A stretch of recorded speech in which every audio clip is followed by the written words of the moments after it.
Assalamualaikum warahmatullahi wabarakatuh. Hai anak-anak, bagaimana kabar kalian? Semoga selalu sehat.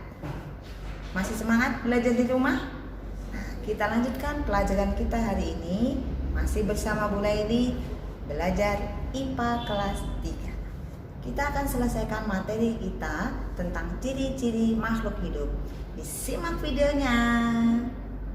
Sebelumnya, kita sudah mempelajari tentang ciri-ciri makhluk hidup. Antara lain, makhluk hidup memerlukan makan, bergerak, peka terhadap rangsangan, dan bernapas. Ciri yang berikutnya yaitu makhluk hidup tumbuh dan berkembang. Manusia, hewan, dan tumbuhan mengalami pertumbuhan. Pertumbuhan adalah proses pertambahan jumlah atau ukuran sel, sedangkan perkembangan adalah proses menuju ke tingkat kedewasaan. Keduanya berjalan bersamaan. Manusia tumbuh dari lahir hingga sekarang, dimulai dari bayi, menjadi anak-anak, remaja, lalu dewasa.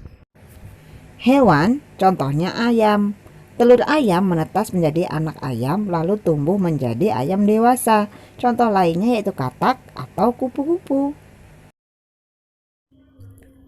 Tumbuhan tumbuh dimulai dari biji, kecambah, lalu menjadi tanaman baru. Ciri yang terakhir, makhluk hidup berkembang biak. Berkembang biak adalah menghasilkan keturunan baru yang sama jenisnya agar tidak punah. Contohnya manusia melahirkan, seorang ibu hamil melahirkan seorang bayi. Hewan memperoleh keturunan dengan cara bertelur atau melahirkan. Bertelur atau disebut ovipar, contohnya ayam, bebek, dan penyu. Melahirkan atau istilahnya vivipar, contohnya kucing, sapi, atau kelinci. Kemudian tumbuhan berkembang biak dengan dua cara, secara alami atau buatan. Secara alami contohnya dengan biji, akar tinggal, atau tunas. Dengan biji contohnya semangka, jagung, atau apel. Tentu kalian bisa menyebutkan yang lainnya.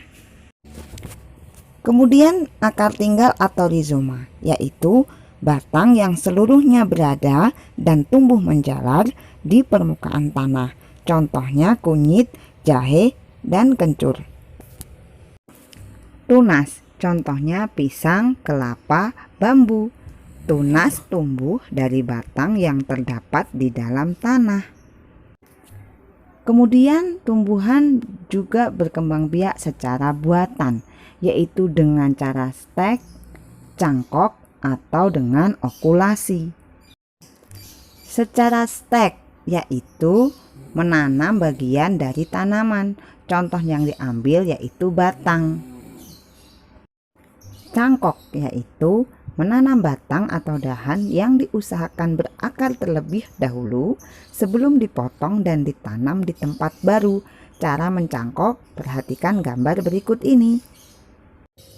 Kemudian okulasi. Okulasi adalah menempelkan sepotong kulit pohon yang bermata tunas dari batang atas pada suatu irisan dari kulit pohon lain dari batang bawah, sehingga tumbuh bersatu menjadi tanaman baru.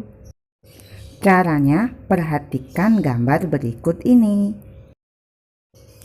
Baiklah anak-anak, cukup sekian materi kita pada pertemuan kali ini. Semoga dapat bermanfaat dan semoga kalian bisa menjawab pertanyaan dari Bu Laili.